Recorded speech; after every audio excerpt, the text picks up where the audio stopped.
Queen, News of the World. I think it was actually the Casualties. Casualties, yeah. Paramore. Death of a Thane.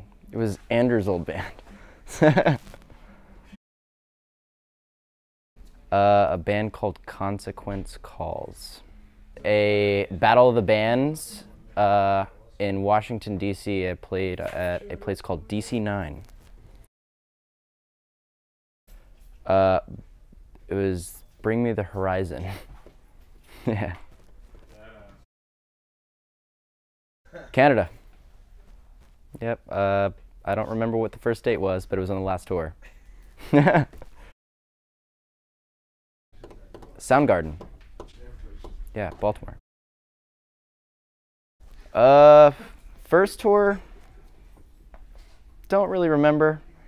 Lots of wiggle sauce.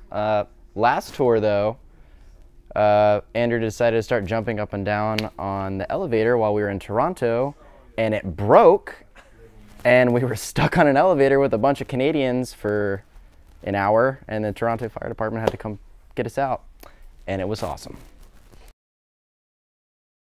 First record I bought with my own money was Fastball's the Way, and it was on cassette, and I was probably like 9 or 10 when it came out, and I was super stoked because I went to The Wall, if you remember that. It's pretty sick. First punk/hardcore record I got again when I was 10, and it was Misfits Static Age, and then that's what kind of turned me into being like, I want to be in a band. Because I wanted to learn all the songs. The Beach Boys, 1994. And then there's this classic, actually, wait, no, before that it was, I was 5, so it was 1992. And there's this classic, like, oldie station called WQSR, and they used to have, like, this annual, like, concert that they did at this, like, pavilion. And I went there specifically to see, the Box Tops play The Letter. That was my favorite song of all time. It's only like 1 minute and 30 seconds long. I guess I was 14 and my mom dropped me off to a Norma Jean show because she didn't want to go in. That's the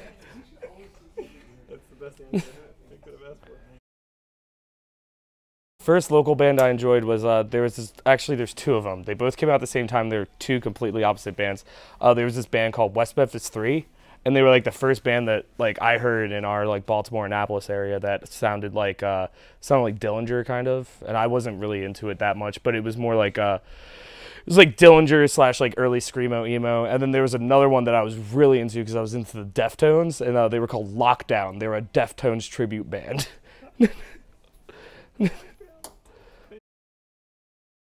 First band I played in, I guess I was 14. I was in a band called Twice Hitter.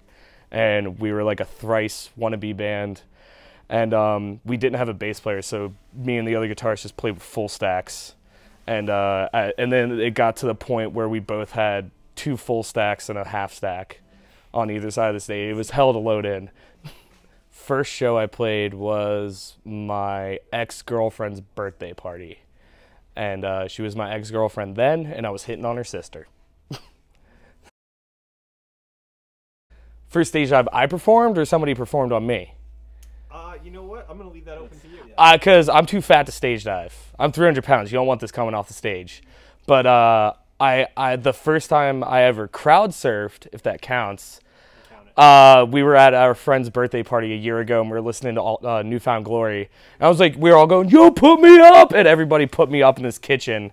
I was like an inch away from there. But the first time somebody stage dived on me, it was a HF Festival 2001 during Finch's set, and I got drop kicked in the face and had to go to the hospital. It was Canada on the last tour with Turnover and Koji, and that was pretty fun. It was easy getting in, hell getting back. And French Canadians hated me. Why did they hate you? Because I have a beard, and I was like, what the fuck is a 2.6? I was like, can I just get a 2 liter? And they're all in milliliters and stuff. And I was like, I just didn't care. Like they're like, can you speak French? And the only French I know, honestly, is fistez-moi, which means fist me.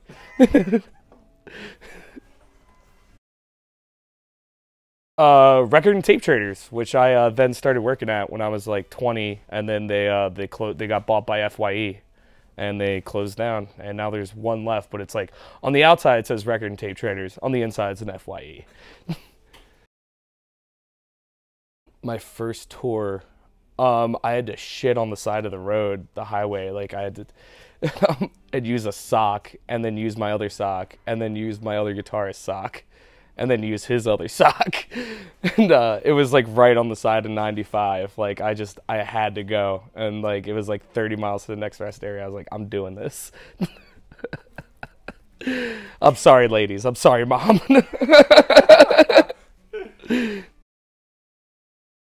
Tom Jones, Best of. It was awesome. There was a band that came out in the 2000s. They were called Stun, S-T-U-N. Yeah, that was my first record. And that was fucking garbage. I had terrible taste in music. He Is Legend, Fall of Troy at the Auto Bar in Baltimore. First concert I went to with my parents, I think it was Journey, Heart, and Bad Company. Twice Hitter. Andrew's old band. Yeah. A band called Brothers and Sons. Back in the day. There's a church. Did you already talk about the church? No. Oh yeah, there's a church near us. We that used to hold shows. It was called Woods Memorial Church. So I think my first show was there with maybe you. I think you were in another band. I think it might have been. Maybe, yeah. I might have played that show too. Yeah, I think so. All in different bands. Oh, Warped Tour 2004, and I blacked out during Newfound Glory in the pit and had to be carried out. Woke up in the medical tent. It was awesome. Oh, Montreal was our first show out of the country, and it was awesome, and there's a lot of pretty women, and the scenery is nice, and Border Patrol sucks. So that's pretty much it. Soundgarden.